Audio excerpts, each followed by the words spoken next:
de 2021, mais um evento promovido pela Academia Nacional de Direito Notarial Registral, a ADNotari. Hoje, o tema é Direito da Antidiscriminação, os vulneráveis e os atos extrajudiciais. E esse tema vai ser apresentado por uma grande amiga, gigante amiga, né? É o tamanho do carinho que eu tenho por ela, doutora Carla Watanabe. O currículo dela é de causar inveja para muitos. Muita inveja para muitos, né? E eu tenho verdadeira admiração pelo trabalho, pelo currículo, por tudo que ela conquistou, vem conquistando e vem alterando. E eu fico muito feliz dela ser referência na atividade notarial. Nós conhecemos tabeliães de notas maravilhosos, conhecemos outros tabeliães maravilhosos, só que a doutora Carla é a tabeliã, né? A tabeliã que executa o testamento de fato, a tabeliã que faz as orientações de fato aos usuários do serviço, né? E isso nos causa, evidentemente, uma felicidade muito grande como profissional do direito, né? Aqui desse lado da advocacia. A doutora Carla Watanabe é bacharel em Engenharia de Mecânica Aeronáutica pelo Instituto Tecnológico da Aeronáutica, nada mais, nada menos do que o ITA, né? Onde recebeu o prêmio Metal Leve, turma de 91, por ter sido a melhor aluna do curso. Além disso, é graduada em Direito pela Universidade de Brasília, foi cadete aviador da Aeronáutica, engenheira, servidora pública, concursada ao Tribunal de Contas da União e na Câmara dos Deputados. Após essa aprovação no concurso público, se tornou titular de registro de títulos e documentos de Ribeirão Preto, né? E hoje, tabeliã do 28º Tabelionato de Notas de São Paulo. Ela também participou das bancas examinadores do 7º e 8º concurso. Nessa época, eu lecionava para concurso de cartório, leciono até hoje, mas lá eu lecionava bastante para concurso de cartório, e sempre comentavam que as perguntas dela eram perguntas bastante práticas, né, por conta da complexidade da atividade notarial. Então, eu fico muito feliz de tê-la conosco. O tema, só para fazer uma introdução, para imediatamente já passar a palavra para a doutora Carla, só fazer uma introdução, temos que lembrar que a atividade notarial registral é uma atividade fundamental para assegurar o consentimento, para assegurar a manifestação da vontade das pessoas. Então, em algumas hipóteses, o Estado ele determina a forma pública para que o tabelião tutele essas relações jurídicas. Então, está nas normas de serviço de São Paulo, assim como em outras normas por todo o Brasil. A atividade notarial tem como princípio, como objetivo fundamental, promover a manutenção da paz social e, principalmente, dos vulneráveis. Por esse raciocínio, eu discordo da redação do artigo 108, doutora Carla, quando ele trata do valor de 30 salários. Apenas os negócios jurídicos imobiliários acima de 30 salários serão por escritura. Deveria ser o contrário, né? Negócios imobiliários até 100, 200, 300, 400 salários mínimos deveriam ser necessariamente por escritura pública. Por quê? Porque os mais vulneráveis ficam longe da tutela do notário, né? Da atividade notarial registral. E isso é muito prejudicial à sociedade brasileira, que precisa necessariamente dessa tutela. Por quê? Porque a atividade notarial registral ela é o porto seguro da sociedade. Então, estou muito feliz, mais uma vez, pela sua presença conosco, minha querida. Pena a gente estar online, mas eu queria te dar um abraço, te dar um beijo. Transmito imediatamente a palavra à Vossa Excelência, que possa ministrar essa palestra maravilhosa. Tenho certeza disso. Fica à vontade, doutora Carla. Bom, é com muito prazer, imensa emoção, que hoje eu estou aqui na Ad Notari e, principalmente, doutor Marcos, com muita emoção que eu lhe reencontro, porque a primeira vez que eu fui convidada foi pelo doutor, quando o doutor presidia aquela comissão lá da OAB de Direito Imobiliário. Eu me lembro como se fosse hoje, o doutor foi a primeira pessoa que me convidou, e isso eu nunca mais me esqueço. Há cerca de uns 3 anos atrás, o doutor foi pioneiro. Mas eu preparei essa apresentação com muito carinho. Eu vou compartilhar alguns slides. Eu vou... Deixa eu ver... Aqui. Então, o nosso tema será direito da antidiscriminação, os vulneráveis e os atos extrajudiciais. Bom, eu vou dividir essa nossa conversa hoje, porque, ao final, nós teremos espaço para perguntas. Então, eu vou dividir essa nossa conversa hoje em 2 momentos. Primeiro, eu falarei do direito da antidiscriminação de uma forma geral, e depois sobre os vulneráveis e os atos judiciais em concreto. E eu devo, desde já, dizer que o direito da antidiscriminação ele difere, de alguma forma, dos demais ramos que nós já conhecemos. Por quê?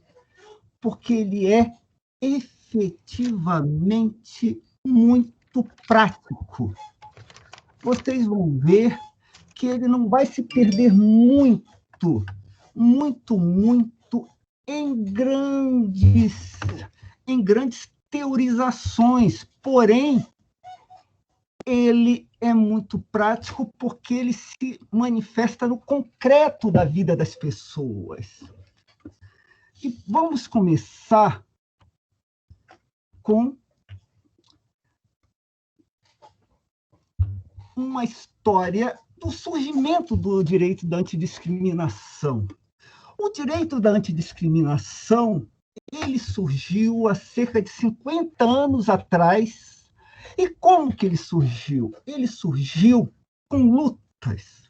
Ele surgiu em um momento histórico no que se chamou dos Estados Unidos, com o surgimento dos movimentos sociais.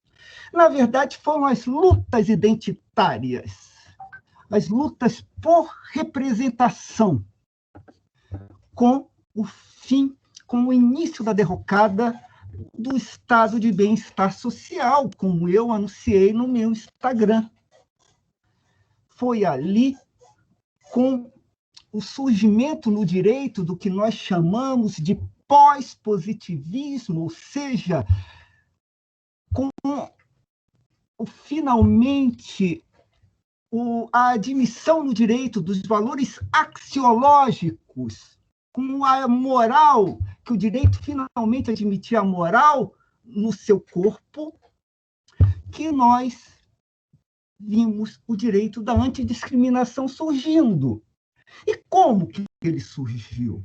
Principalmente com as lutas, e daí nós podemos citar com o movimento pelos direitos civis dos negros nos Estados Unidos.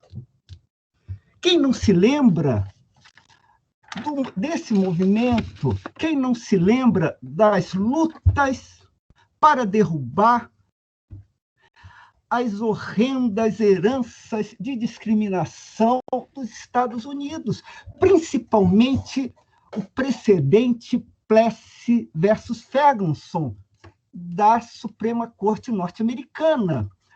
Para quem não sabe, o case Plessy versus Ferguson, ele teve origem no estado da Louisiana e serviu para legitimar as leis de Jim Crow.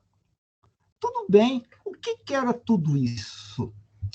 Era a famosa doutrina separados mas iguais. Era aquela que dizia, olha, os espaços públicos e privados devem ser separados para negros e para brancos. Então, havia banheiros para brancos, banheiros para negros. Havia vagões para brancos, vagões para negros. E, aliás, foi assim que o caso Plessy versus Ferguson nasceu. Quando, na Louisiana, em 1894, mais ou menos, Plessy tentou entrar em um vagão, ele foi barrado. Em um vagão para brancos, ele foi barrado. E apesar que ele parecia ser totalmente branco. Ele foi barrado por quê? Porque ele tinha 1/8 de sangue negro. A bisavó dele era negra. E ele foi barrado. E a Suprema Corte, então, considerou válidas as leis estaduais de Jim Crow, que, por cerca de quase 80 anos, legitimaram essa doutrina separate but equal, até que, na Corte Warren, em 1954, teve o chamado overruling dessas leis, que foi o case Brown versus Board of Education. O que aconteceu aí? Linda Brown era uma menina negra. Ela tinha que atravessar a cidade inteira para até chegar à sua escola, que, é claro, ficava do outro lado da cidade e tinha péssima qualidade.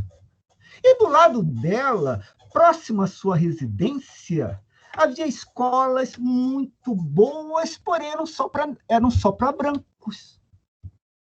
Então, a Corte Warren, que depois foi acusada de ativismo judicial, derrubou o caso, nesse overruling, derrubou o precedente Plessy versus Ferguson, em 1954. Evidente que isso aí depois teve muitos reveses, e apenas com Lyndon Johnson, em 1964, surgiu a Lei dos Direitos Civis, que deu fim a essa horrenda separação entre os negros e os brancos, quer dizer, deu fim formal a essa separação. Mas esse é o movimento dos direitos civis pelos negros. Mas também, nessa mesma época, temos a segunda onda do feminismo. E dela podemos citar o Equal Pay Act de 1963, o case Griswold versus Connecticut, que estabeleceu o direito à privacidade conjugal. O que era esse case? Que, na verdade, é hoje um dos mais buscados precedentes da Corte norte-americana até os dias de hoje. Esse case, na verdade, ele envolveu uma lei, uma chamada Lei de Comstock, que proibia as pessoas de usarem qualquer medicamento, qualquer artigo medicinal ou instrumento com a finalidade de prevenir a concepção, ou seja, o Estado proibia as pessoas de tomarem a pílula anticoncepcional. Vejam só, o Estado se intrometia na vida das pessoas. Então, a Suprema Corte invalidou a lei com o argumento de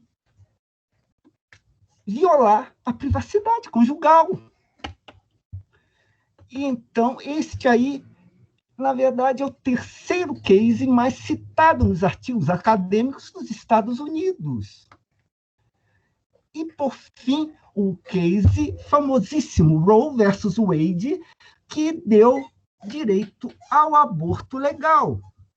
Ou seja, a segunda onda do feminismo foi outro movimento que deu origem também ao direito da antidiscriminação e, por fim, a revolta de Stonewall em 1963.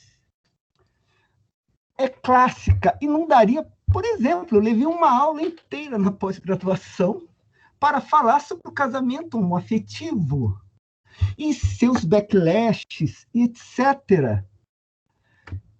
Até que, finalmente, há poucos anos atrás, ele finalmente foi legalizado foi legalizado ou não, foi permitido pela Suprema Corte.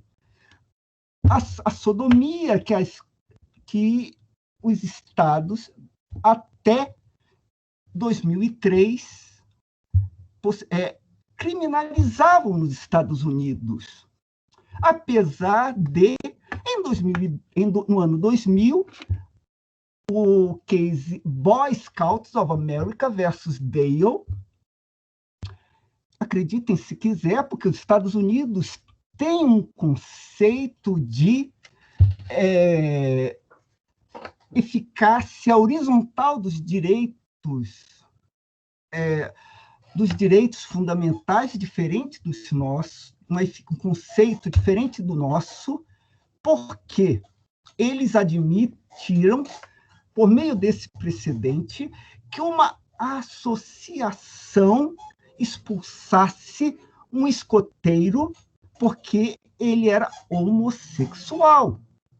Ou seja, aqui no Brasil seria impossível algo semelhante, devido à eficácia horizontal dos direitos fundamentais. Mas lá nos Estados Unidos é possível, mesmo apesar da 14ª emenda. Ou seja, retomando, vimos 3 grandes movimentos, que são o movimento civil dos negros, ou a segunda onda do feminismo e a revolta de Stonewall. Esses movimentos, eles borbulhavam e deram origem ao direito da antidiscriminação. O direito da antidiscriminação aqui no Brasil, evidentemente, ele não é codificado. Ele não é codificado, mas ele é muito importante nos países centrais. E por que ele só veio a ser discutido agora aqui no Brasil? Porque ele é próprio das democracias. Somente em uma democracia você pode discutir algo como discriminação. Por isso que ele surge agora com mais vigor. Por isso que você vê teóricos, juristas, discutirem esse ramo do direito. Então, aqui no Brasil, o conceito de discriminação, que é essencial, ele é básico para o direito da antidiscriminação, ele tem estatura constitucional. E qual é esse conceito? Esse conceito ele veio da Convenção Internacional sobre os Direitos das Pessoas com Deficiência. Apesar de ser um conceito que veio para explicitar os direitos das pessoas com deficiência, ele seguiu o rito do parágrafo 3º do artigo 5º da Constituição, pós-emenda 45, ou seja, eles têm estatura constitucional, Portanto, ele está incorporado à nossa Constituição e, mais ainda, ele tem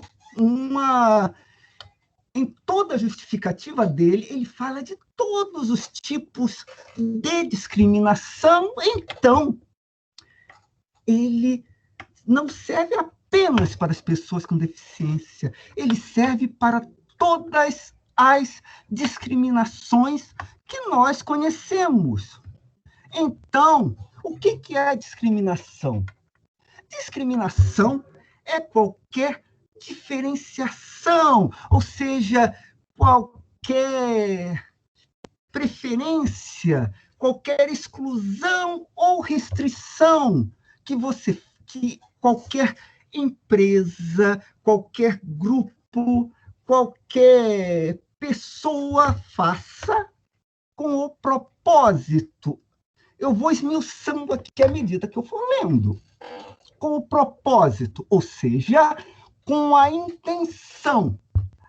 Vejam só, eu vou explicar isso mais à frente. Com o propósito, com a intenção ou com o efeito, ou seja, com mesmo sem intenção. Então, vejam só. A discriminação, ela pode ocorrer sem a intenção. Isso é que eu estava falando quando eu publiquei no meu Instagram sobre discriminação sem intenção e discriminação com intenção. A discriminação direta com intenção e a discriminação indireta, sem intenção. Essa é chamada, inclusive, primeira geração das teorias da discriminação. Mas sigamos adiante.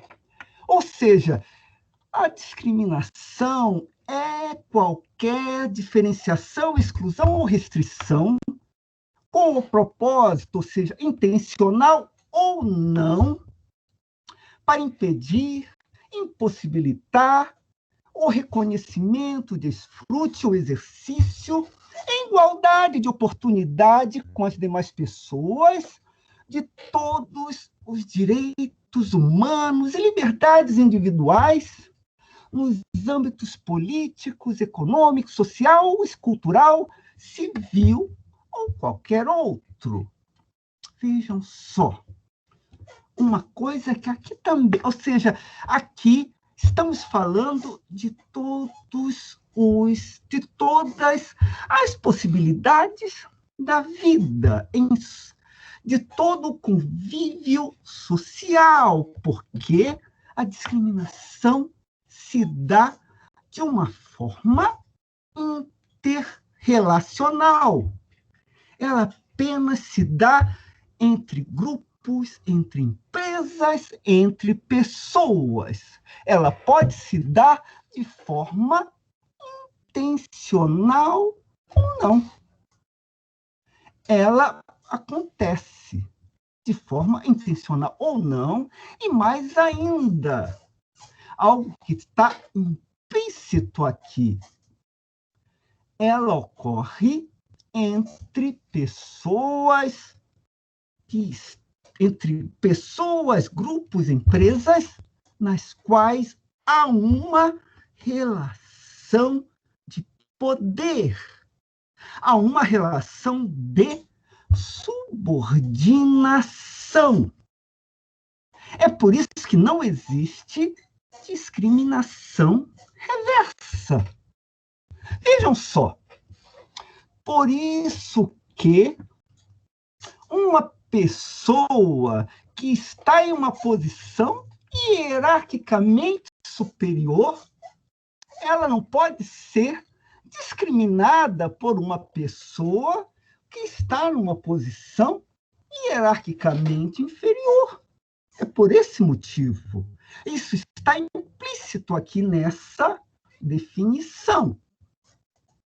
Por isso que não existe, eu repito, e aqui eu estou sendo realmente muito redundante, chata talvez. Mas é necessário que essa definição, como eu disse, que tem estatura constitucional, fique bem clara, porque ela é essencial para o direito da antidiscriminação. E aqui, então, eu vou repetir pela última vez para que nós sigamos adiante. O que é discriminação? Discriminação é qualquer diferenciação, exclusão ou restrição intencional ou não, mas que o resultado dela seja o de impedir o reconhecimento, o desfrute, o exercício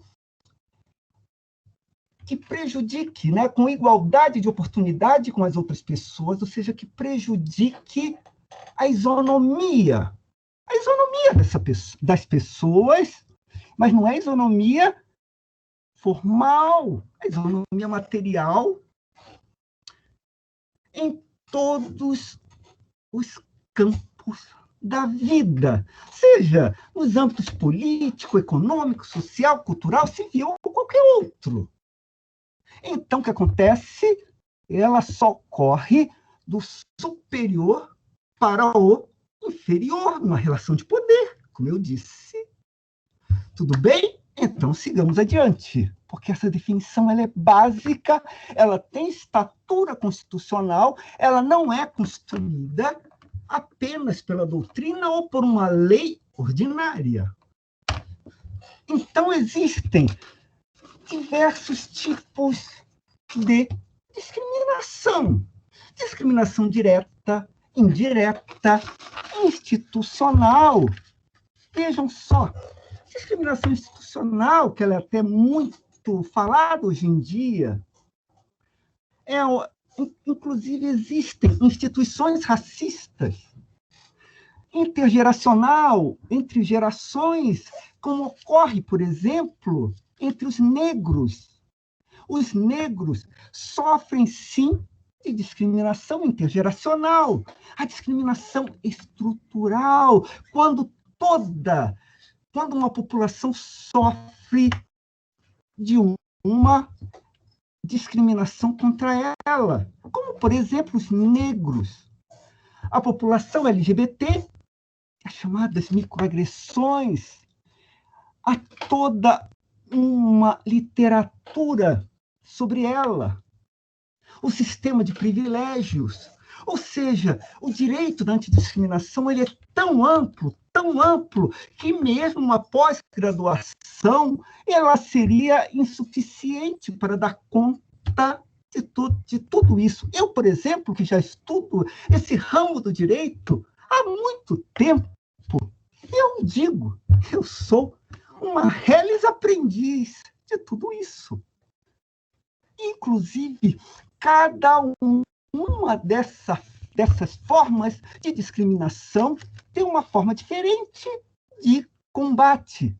As pessoas, muitas vezes, elas pensam que só existe discriminação direta.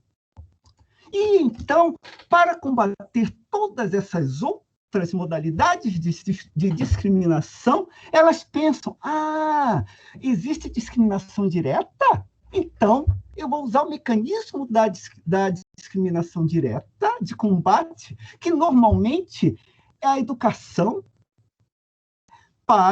é a prisão, é a repressão para combater todas as outras modalidades de discriminação. Mas ele não dá certo. E as outras continuam a existir, porque a discriminação direta, ela é individual. E as pessoas pensam, um dia a discriminação vai acabar, mas não vai, não. Ela continua existindo e fica cada vez mais sofisticada. Mas vamos adiante. Aqui, por exemplo, porque hoje a nossa conversa ela ficará apenas na discriminação direta e na discriminação indireta. Vocês se lembram que a discriminação direta é aquela discriminação intencional, aquela discriminação que o agente é individual, intenção de discriminar a pessoa, de agir, por exemplo, proibindo uma determinada etnia de ter acesso a um determinado lugar, proibindo uma pessoa de determinada raça de, por exemplo, entrar no shopping. Essa é uma discriminação direta, como nós vimos em diversas notícias policiais, nos jornais, na televisão. Agora temos a discriminação, a disparate impact. Ela não. Ela já é diferente porque nela não há intenção, mas os efeitos são ao contrário. Os efeitos também geram discriminação. Então, como que acontece isso? O inferno está cheio de boas intenções? É isso? Não sei não, mas vejam só as diferenças. Na discriminação direta, todas elas temos um tratamento desigual. Porém, na discriminação direta, o tratamento é desigual. Na discriminação indireta, você apenas verifica a discriminação nas consequências dos resultados. E assim por diante. Por exemplo, na discriminação direta, você age com a premissa de discriminar. Na indireta, você tem a consequência da discriminação. E assim por diante. Eu vou dar um exemplo. Deixa eu ver se já na próxima... Não. Eu vou dar um exemplo de como que surgiram cada um. Como que surgiu a discriminação indireta. Eu vou dizer para você... Aliás, eu vou para a próxima, sim. Eu já vou, digamos assim, como diz a minha filha, eu vou já contar a história pelo fim. Como que diz? Na verdade, a discriminação indireta, ela é um caso, como eu disse, o direito da antidiscriminação, ele é muito prático. Ele ocorre a partir de casos reais. Portanto, como que vai acontecer? O primeiro caso que chegou na Corte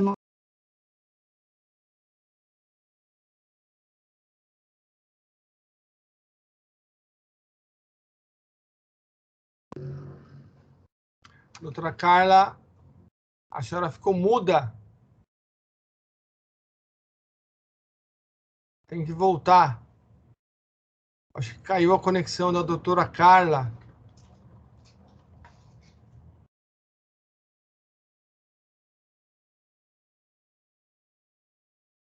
Vamos ver se ela volta.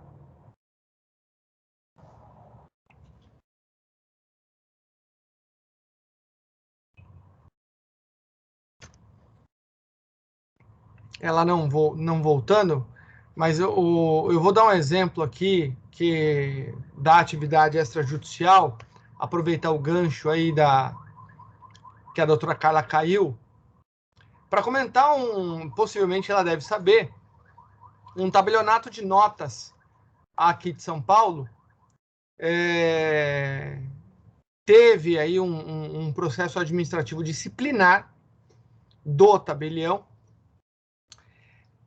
Por quê? Um usuário de serviço, doutora Carla, voltou? Acho que eu voltei. Voltou. Eu estava tentando dar um exemplo aqui do que a senhora está falando, dessas questões da discriminação, e rapidamente, eu estava comentando sobre um processo administrativo disciplinar aqui de um tabelião, que uma pessoa entrou na serventia para reconhecer firma. Sim. E ela solicitou que a firma que ela fosse abrir fosse Sim. no nome social. Certo. Né? E aí o tabelião negou a abertura de firma com o nome social e essa pessoa se viu ali constrangida por alguns comentários de funcionários do cartório. Ela foi diretamente para a Defensoria Pública. A Defensoria ingressou com um pedido na esfera penal e com um pedido na esfera administrativa. E a Corregedoria de São Paulo informou que o tabelião de notas ali, ele deveria, foi advertido, né, o tabelião de notas, e nas próximas situações que o tabelião de notas falasse, interagisse com a pessoa, explicasse para a pessoa os procedimentos para abertura de firma por conta do documento no nome da pessoa que ainda não havia feito a alteração de gênero no registro público, né? Então, essa é uma questão bastante interessante. Por quê? Porque a pessoa se sentiu constrangida, discriminada, porque não foi dada a ela a explicação da impossibilidade da abertura de firma, né? Com o nome social, considerando que não havia ali documento comprobatório daquele nome. Então, assim, a pessoa queria assinar como e não se identificar, ela queria se identificar e assinar com o nome social.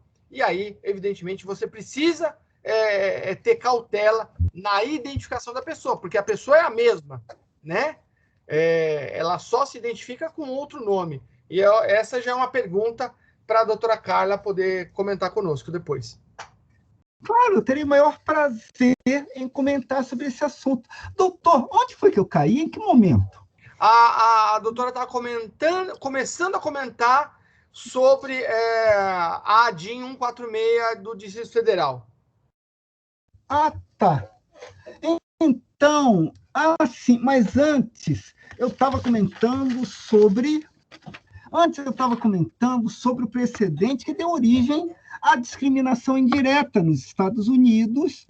O precedente foi o Briggs versus Duck Power, que, na verdade, ele é ensinado até hoje nas universidades, nos cursos de pós-graduação. E, então, qual a grande questão? A discriminação direta, qual é o mecanismo dela? Há uma lei que, normalmente, ela tem efeitos gerais. Ela não tem o intuito de discriminar ninguém. Porém, ao executar essa lei, ela acaba gerando efeitos desproporcionais para algumas populações.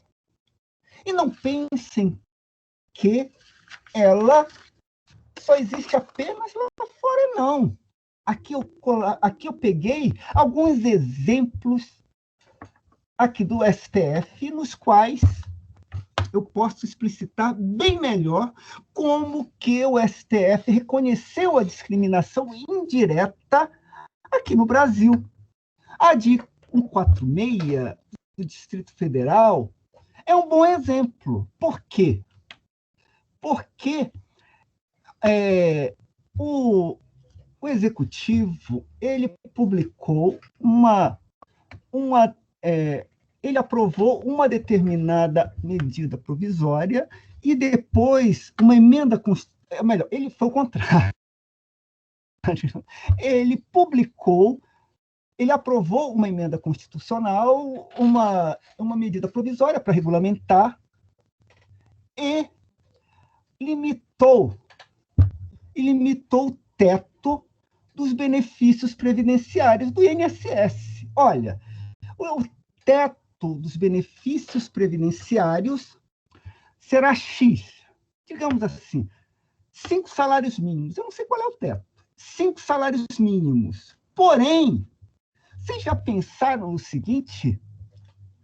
As mulheres que se afastavam de licença maternidade seriam seriamente discriminadas.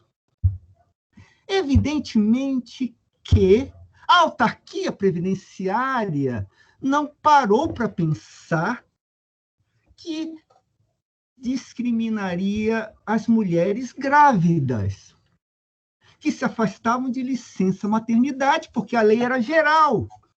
Essa lei, apesar de ser geral, discriminava as mulheres grávidas que se afastavam de licença maternidade. Então, o STF reconheceu a discriminação indireta contra as mulheres grávidas que se afastavam de licença maternidade e retirou o teto dos benefícios previdenciários, afastou o teto, por meio da ADI 146 em 2007. Outro exemplo foi a ADPF 291, que foi o caso da criminalização da pederastia, reconhecida a discriminação indireta no voto do ministro Barroso. Era a tipificação ela era aparentemente neutra, porém, ela era utilizada predominantemente contra militares homossexuais por razões óbvias. Outro exemplo, este mais recente, foi na de 5.543, que foi reconhecida aquela portaria 158 de 2016, aquela famosa que vedava a doação de sangue de pessoas gays, bissexuais e mulheres trans. Por quê? Porque ela exigia determinados requisitos que, na prática, requisitos gerais.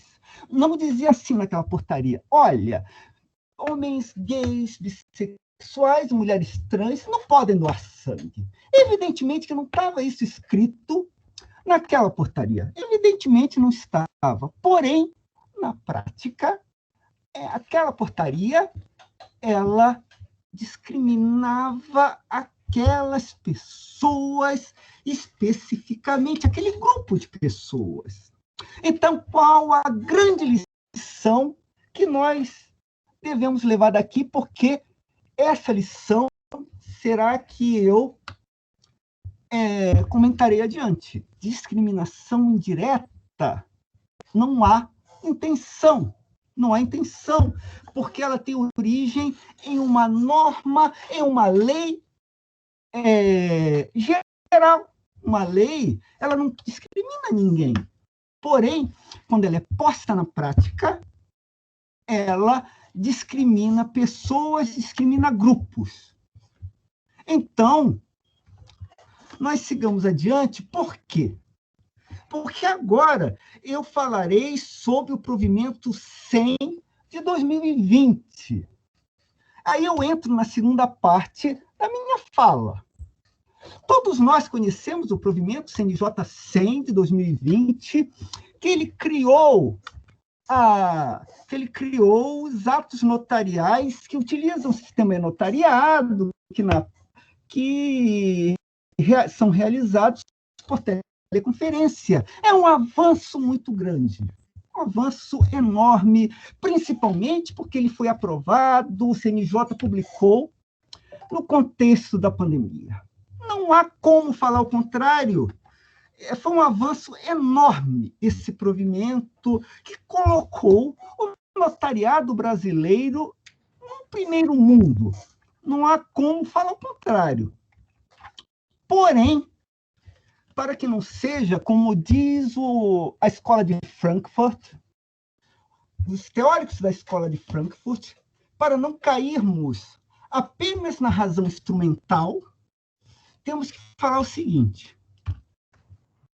devemos dizer que, num primeiro momento, tudo bem que 71% dos domicílios brasileiros têm acesso à internet, 75% dos urbanos e 51% dos rurais. Mas temos que olhar com cuidado. 71% dos domicílios. 71% dos domicílios, mas de que forma são obtidos esses dados? Eu tive cuidado de verificar como esses dados são obtidos. Evidentemente, as pessoas não entram nas comunidades. Esses pesquisadores não imaginam como essas pessoas, principalmente as pessoas das camadas mais populares, quantas pessoas moram em uma casa de uma comunidade, e quantas pessoas moram em um domicílio de uma classe média alta. Eu nem preciso dizer essa desigualdade. Porém, essa mesma pesquisa que eu falo aqui embaixo é uma pesquisa TIC Domicílio, 2019, essa mesma fala. 69% não tinham computador, o acesso é apenas pela internet. Eu digo mais ainda, vejam só, para você acessar o e-notariado, você precisa de um computador. Ou seja, apenas 31% dos domicílios podem acessar o e-notariado. E provavelmente não são os domicílios menos abonados. E aqui, então, esse mesmo estudo, essa mesma pesquisa, esmiuça de uma forma mais aguda, essa que eu chamo já em cima de discriminação digital. Vejam só, isso nós vimos durante a pandemia. 40% dos estudantes de escolas públicas não possuem computadores ou tablet. 554 municípios ainda não possuem cobertura de rede 4G.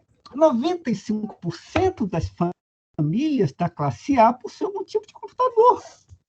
Porém, e o restante das famílias? Nada. Ou seja, ocorre discriminação digital quando nós pensamos na aplicação do provimento 100.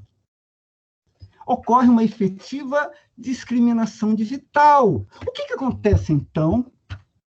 É aquilo que eu disse. O provimento 100, ele é neutro. O provimento 100, ele foi feito de uma forma genérica. O provimento 100, ele é uma norma. Porém, na aplicação dele, provavelmente ocorre uma discriminação indireta contra as camadas mais populares, que já são objeto da discriminação digital. Vou adiante. Os idosos no Brasil. Estes dados eu peguei da pesquisa realizada pelo SESC São Paulo e pela Fundação Perseu Abramo no ano passado. Ou seja, uma pesquisa muito recente, inclusive citada pelo Poder Executivo Federal.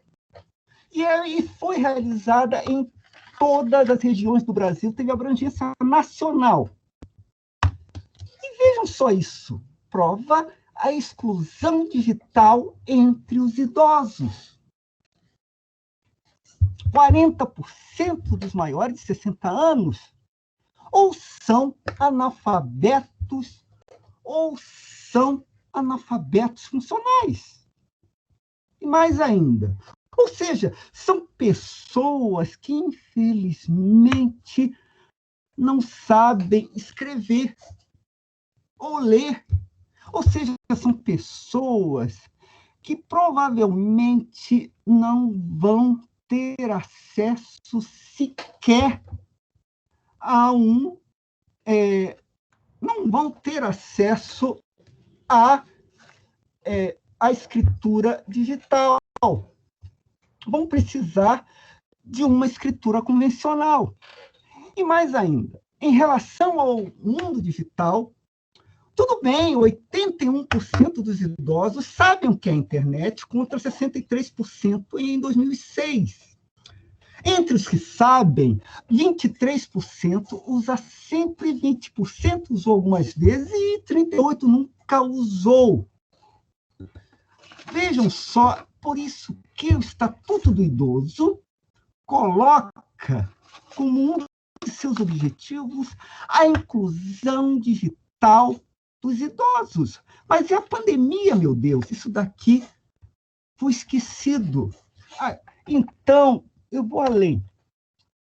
Esse quadro aqui está nessa pesquisa. Aqui do lado esquerdo de vocês é uma diferença enorme entre a população em geral e a população entre os idosos. Ou seja, efetivamente, os idosos do Brasil, eles são excluídos digitais. Ou seja, os idosos do Brasil, infelizmente, são excluídos digitais. Eu vou até... O tempo que eu falei, vocês provavelmente leram os dados, os números que estão aqui. E mais ainda, isso daqui é repetição do que... Isso aqui sobrou, é só para reafirmar, então, o que vocês já leram.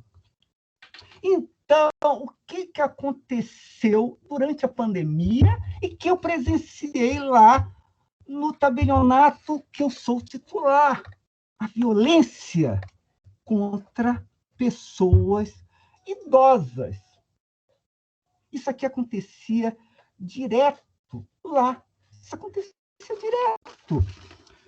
Descendentes, amigos, filhos, sobrinhos, todos querendo, infelizmente, todos querendo pegar o patrimônio dessas pessoas idosas, provavelmente querendo, pensando que iriam morrer rapidamente com a pandemia. E aí veio o CNJ nessa recomendação 46 dizer, gente, vocês que são titulares de serviços notariais, prestem atenção. Prestem atenção. Então, isso aqui eu já estou... Isso aqui não é ainda para entrar. Então, o que eu vejo? Eu vejo o seguinte, que o provimento 100, ele agudiza vulnerabilidades. Por quê? Principalmente quando pessoas idosas estão do outro lado da videoconferência. Porque você, quando está numa videoconferência, que nem agora nós estamos, eu estou vendo o professor Kikunaga aqui. Estou vendo ele está com seu terno, ele está com seu terno assim, do pescoço, da metade do peito para cima. Mas eu não estou vendo quem está do lado dele, eu não estou vendo quem está na frente dele. Ou seja, imagina se tem alguém ameaçando ele. Eu não sei qual o estado mental dele. Imagine se ele fosse um idoso de 90 anos. Eu não sei se ele está bem das suas faculdades mentais. Doenças como mal de Alzheimer, por exemplo, começam de forma insidiosa. E os intervalos lúcidos, por exemplo, são muito difíceis de ser percebido. Vamos dizer, por exemplo, mas olha, O judiciário também usa, por exemplo, são realizadas audiências, outros atos processuais, como videoconferência. Mas olha, também houve lá uma mudança de paradigma, mas há uma diferença enorme. Por quê? Porque nesses atos há um magistrado investido de jurisdição. Todas as audiências, depoimentos e oitivas de testemunhas estão sujeitas ao princípio do contraditório, ao Estado juiz que preside o processo e os advogados que velam pelos interesses das partes. Inclusive, a prova testemunhal é uma das quais o magistrado levará em conta. Ou seja, quando nós estamos realizando o testamento, por exemplo, você não conversará com a pessoa que está lá. Você não conversará. Ela apenas vai aparecer do pescoço para cima, você lerá o testamento e vamos lá para o seu canto. Eu fico com muito receio de tudo isso. Por quê? Porque se lá no cartório, na frente de todo mundo, os idosos já sofrem violência, por videoconferência, o risco é imensamente maior. Por isso, eu acredito que o provimento 100 ele é neutro, ele é uma legislação excelente, porém, ele, na prática, providenciou, sim,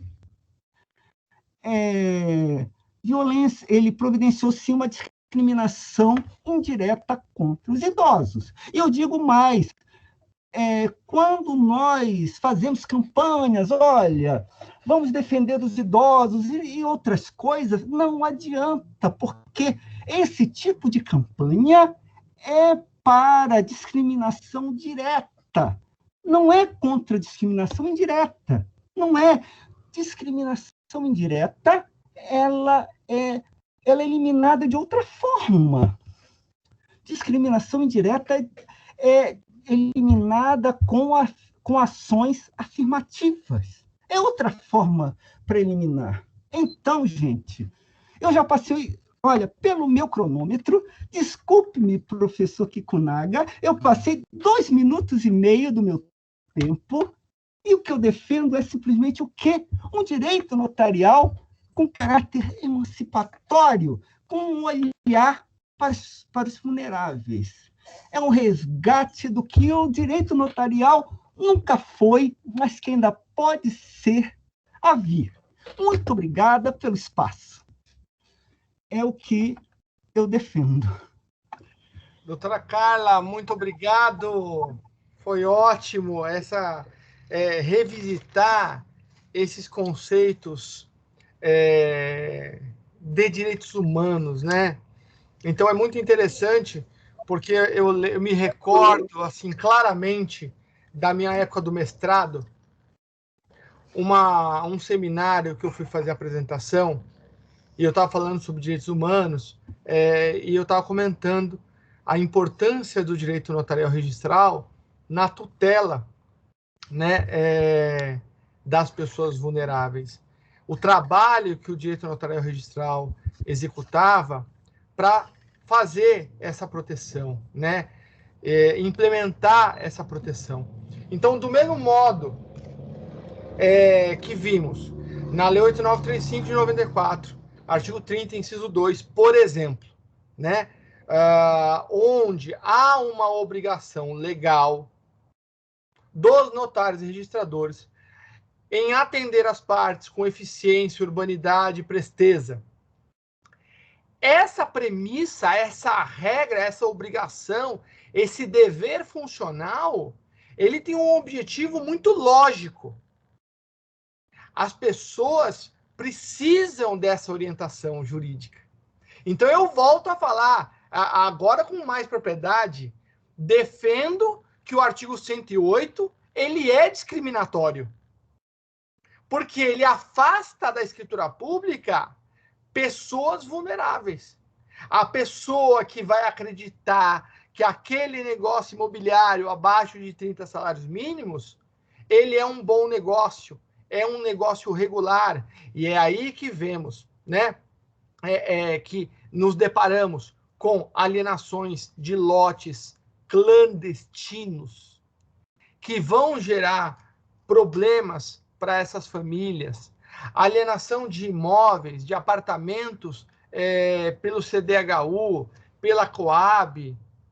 Então, são situações que realmente precisamos apontar, né, e tentar chegar à tutela dos vulneráveis. E realmente, quando a senhora comenta do idoso, há um tempo atrás, já faz alguns anos, eu estava dando aula acho que para o 9º concurso, na época. Eu fui até um registro de imóveis aqui de São Paulo, e havia, presta atenção, doutora Carla, havia uma placa no cartório de registro de imóveis, onde estava escrito assim, não há preferência no atendimento para idosos, gestantes, tal, baseado no direito de prioridade registral. Quando eu vi aquela placa, eu fui no cartório para dar entrada num título e fui almoçar com um colega que trabalhava no cartório, como escrevente. Chegou um idoso no balcão e foi para ele anotar o título. A atendente nem olhou para ele, apontou assim o dedo para a senha, para o local da senha. E ele não entendeu. Aí levantou um menino e falou, senhor, olha, aqui tem que pegar a senha. Ele pegou a senha e falou, mas eu sou idoso. Aí a moça falou assim, aqui não tem isso. Ele pegou a senha e foi sentar, doutora Carla, no hall da escada do prédio. Porque na sala de espera, a sala de espera era tão pequena para a serventia registral que não tinha espaço. Ele foi sentar lá. Aí eu não queria causar nenhum tipo de problema para o meu colega que estava ali. Quando ele chegou para almoçar comigo, eu falei, isso é um absurdo. O direito à prioridade decorrente da prenotação é diferente da prioridade de atendimento. Uma coisa não se confunde com a outra. Maravilha. Ele falou, mas ele já foi discutido com o oficial, tal. Maravilha. No final de semana que eu fui lecionar, né, me deparei com o corregedor da primeira vara, né, que foi lecionar também. Eu falei, doutor, como é que o senhor está hoje, desembargador? Como é que o senhor está, tal? E a gente conversando. Eu falei, o que o senhor acha dessa situação? E eu contei a história para ele. Aí ele falou assim, não, isso é absurdo. Não pode acontecer. E onde é isso? Em qual estado? Eu falei, é aqui, em São Paulo, capital. Aí ele falou, não pode ser. Eu falei, tirei foto, mostrei para ele. Aí ele falou, meu Deus do céu. Segunda-feira, de manhã, liga o meu amigo para mim, dizendo assim, o que você fez? Eu falei, eu não fiz nada. Ligaram aqui da corregedoria, mandaram arrancar o raio da placa. Então, doutora Carla, esse é um problema discriminatório em relação ao idoso, né? Inclusive está nas normas, né? O atendimento ao idoso, a pessoas que têm proteção legal, aos vulneráveis, ela é prioritária, o atendimento. Então, eu gostaria que a senhora comentasse sobre esse assunto um pouquinho, por favor. Na verdade, professor, o tabelião, o registrador, eles têm uma mentalidade, vamos dizer assim, uma mentalidade ainda muito fixada no Código Civil de 16. Na verdade, é isso. O que é o Código Civil de 16? O Código Civil de 16 é aquele que é centrado ainda nas ideias do liberalismo. É uma ideia na qual há a uma igualdade formal entre todas as pessoas. Igualdade formal entre as pessoas significa o quê? Que tanto rico quanto pobre, que tanto o negro pobre, mulher negra, ela é igual, com todas as suas dificuldades, à mulher branca rica, riquíssima. Então, ele trata todo mundo da mesma forma. O idoso cadeirante, para ele, é igualzinho ao atleta olímpico. Tem as mesmas facilidades de acesso, igualzinho. Então, essas pessoas, eu não estranho que pensem dessa forma, professor. É devido à formação jurídica deles. É essa questão. É por isso. Esse eu entendo que eu entendo o que a senhora comentou, mas eu não entendo como é possível ainda não se atualizarem, né? Essa é uma obrigação do notário, do registrador, independentemente de alteração normativa, ele se atualizar, né? E esse é um outro debate também interessante que discutimos essa semana na de Notari, sobre essa atualização, sobre a independência jurídica, sobre o quanto os notários e registradores estão perdendo a independência jurídica decorrente do ativismo judicial, né? Principalmente das corregedorias e do CNJ. E antes que eu esqueça, vamos voltar àquela perguntinha que eu fiz sobre a questão do notário aqui de São Paulo, que ele sofreu uma advertência decorrente da não abertura da ficha do cartão de assinatura para uma pessoa trans que tinha o nome social ainda não regularizado. Como é que funciona isso, doutora Carla? Bom, há um precedente da segunda vara de registros públicos que determina que as fichas de firma só devam ser abertas de acordo com o nome registral. É algo que serve de precedentes para todos os tabelionatos da capital. Eu já me deparei com casos assim diversas vezes. Porém, qual é a questão? Eu já me deparei e qual é a minha orientação para todos os meus funcionários? Chamar a pessoa em reservado, explicar para ela qual foi o grande problema do colega.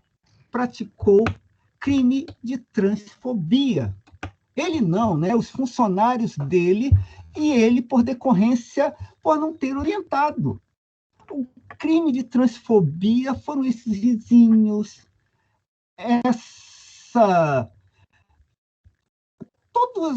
todas essas condutas relacionadas. Isso é inadmissível na sociedade em que nós vivemos. Eu não sei quem foi, eu não sei quando foi, de que forma foi, mas foi um crime. E que pode gerar, sim, reparações cíveis. Isso é inadmissível porque essas pessoas ainda vivem numa outra época na qual eram admissíveis esses tipos de condutas. Eu digo por mim que eu já passei diversas vezes, em diversos lugares, por esse tipo de humilhações. É isso. É complicado mesmo. Doutora Carla, evidentemente, deixa eu abrir, né, para alguém que queira fazer a pergunta direta para a doutora Carla Watanabe. Está a palavra, né, está franqueada a todos, ok? Mas evidente, só pedir a palavra, levantar a mãozinha aqui, levantar a mãozinha, tem um Ctrl Shift K, você consegue levantar a mãozinha para fazer a pergunta direta à doutora Carla. Mas enquanto ninguém pergunta, ninguém abre essa oportunidade, eu vou fazer um outro questionamento para a doutora Carla, um questionamento que essa semana também tivemos uma reunião na de Notari sobre a possibilidade ou a impossibilidade, de lavratura de escritura de inventário por um filho socioafetivo não reconhecido pelo autor da herança. O que aconteceu, doutora Carla? Surgiu nos debates aqui no grupo da Adnotário, um advogado, ele patrono no inventário extrajudicial, 3 irmãos, o pai faleceu, autor da herança. No momento da lavratura lá da certidão de óbito, do assento de óbito, foi declarado nesse assento de óbito um irmão socioafetivo, com filiação biológica tranquila. Mas os irmãos o reconheciam como irmão. Incluíram lá. Quando chegou no tabelião de notas para lavrar o inventário, o tabelião verificou aquilo e falou: opa, não. A resolução 35 exige a certidão de nascimento, a prova do vínculo hereditário, para que eu possa lavrar esse ato.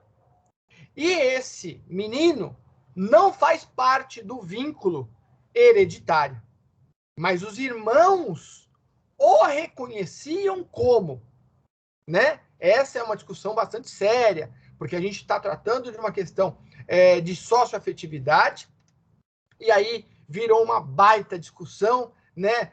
Colegas afirmando que não era possível lavrar esse inventário, e eu defendia a posição que era possível a lavratura de inventário.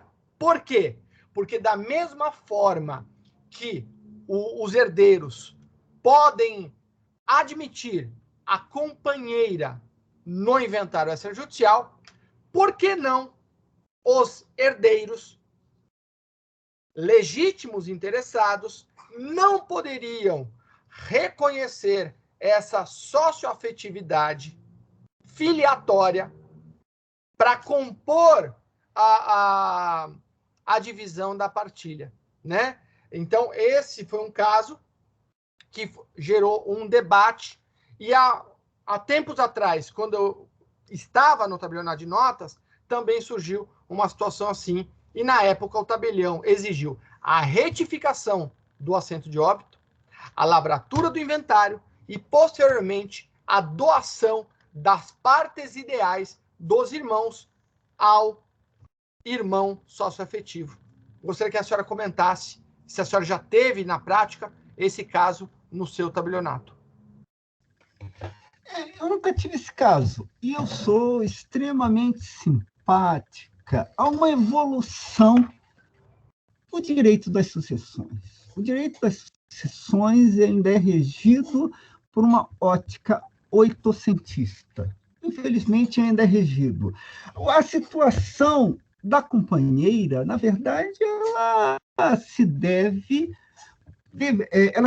por causa daquela decisão do Supremo e por causa dos precedentes judiciais que agora até admitem mesmo que a companheira apareça de forma autônoma, mesmo sem o reconhecimento dos demais herdeiros colaterais, até mesmo se tiver um reconhecimento prévio da sociedade, né? Da convivência antes do óbito do falecido. Agora, quanto ao reconhecimento da filiação, eu ainda não vejo muita solução. Por quê? Porque a filiação ela é feita pelo falecido, pela falecida, e não pelos irmãos. Há essa diferença ainda. É devido a essa dificuldade que eu vejo ainda como algo, digamos assim, que ainda que a legislação ainda não deu essa solução. Não são os irmãos que reconhecem a filiação, porém o falecido, a falecida. É por aí, infelizmente, que eu vejo essa dificuldade. por isso, professor. Entendi. A minha discussão foi baseada, doutora Carla, no 1593 do Código Civil, quando ele fala que o parentesco é natural ou civil, conforme resulte de consanguinidade ou outra origem. Então, como ele fala lá no Código Civil, essa questão da outra origem, imagino eu, né, que essa situação de fato, considerando que os herdeiros seriam os únicos interessados ou prejudicados nessa questão de você chamar o outro irmão para compor a vocação hereditária, eles teriam legitimidade para, pós-mortem, fazer esse reconhecimento, né? Mas agradeço a tua questão. O Dr. Mark Stauder, diretor de conteúdo aqui da Dinotário, levantou a mão. Dr. Mark, a palavra é sua. Boa noite a todos. Boa noite, doutora Carla. É sempre um prazer ouvi-la, sempre muito instrutivo. Obrigado pelo seu tempo, por estar aqui conosco essa noite. No último exemplo que você mencionou por conta de uma decisão da primeira vara, toda a questão. E aí eu queria ouvir a sua opinião a respeito do quão vinculante é essa decisão. Existe, e falo assim, literalmente, do topo da minha ignorância nesse assunto, porque existe uma discussão bem intensa e justificável com relação a ser ou não esse tipo de decisão vinculante aos notários. E existe até quem defenda, em muitos casos, acho que eu também, que as decisões deveriam ser vinculantes.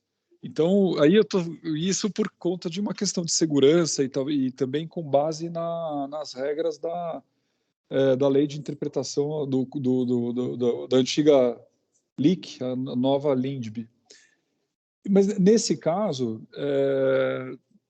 quem sabe não seria vinculante essa norma e aí também não poderia dar o tratamento que entendesse adequado, obviamente, dentro dos limites legais? Gostaria de ouvi-la sobre isso.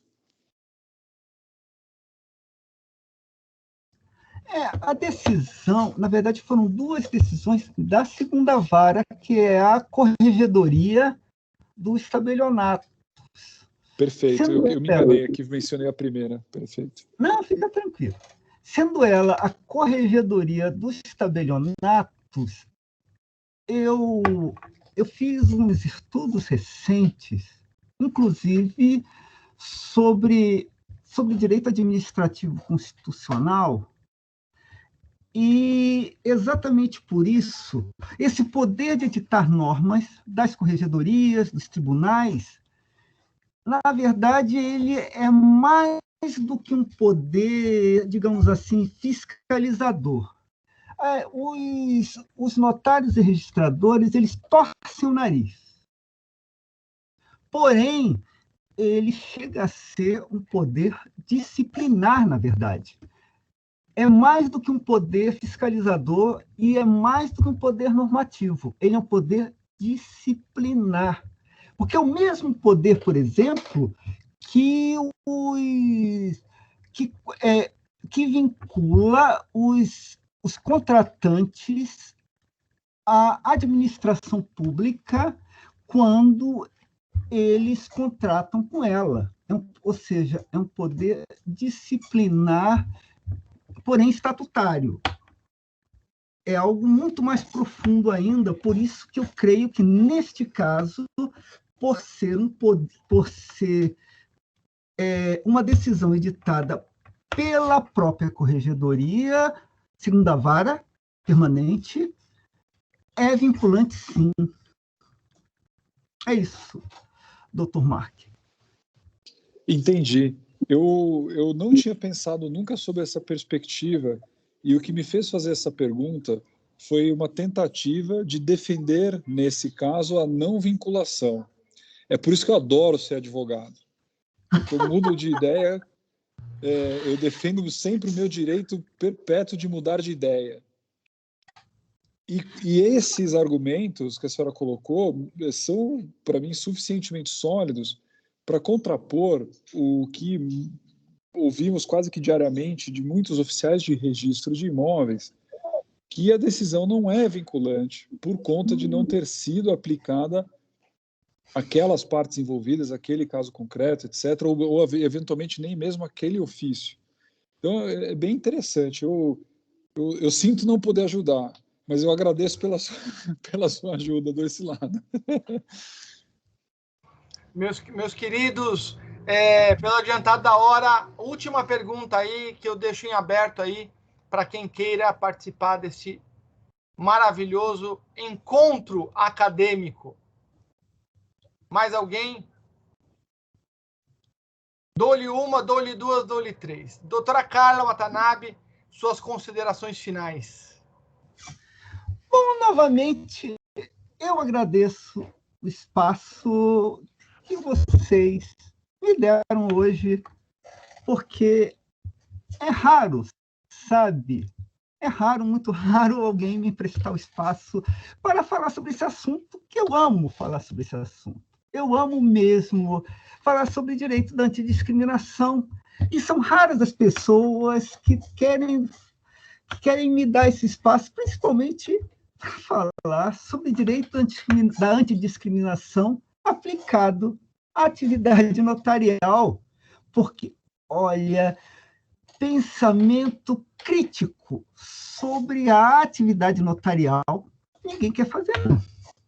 É verdade. E é isso. Obrigada. É verdade, doutora Carla. A senhora saiba que a academia está de portas abertas para poder construir novos eventos, realizar novas palestras.